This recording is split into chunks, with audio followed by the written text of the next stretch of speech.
અમરેલી જિલ્લાના ધારી તાલુકાના ભાડેર ગામની સીમમાં આજે ચકચાર મચાવતી ઘટના સામે આવી છે.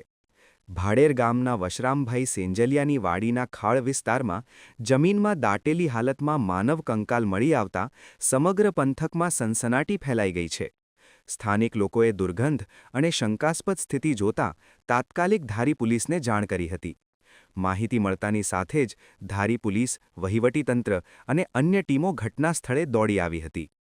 પ્રાથમિક તપાસમાં જાણવા મળ્યું છે કે આ ડેડ બોડી હત્યા કર્યા બાદ જમીનમાં દાટી દેવામાં આવી હોવાની આશંકા છે. જો કે મૃતદેહ કોનો છે અને હત્યા ક્યારે તથા શા માટે કરવામાં આવી તે અંગે હાલ સુધી કોઈ સ્પષ્ટ માહિતી મળી નથી.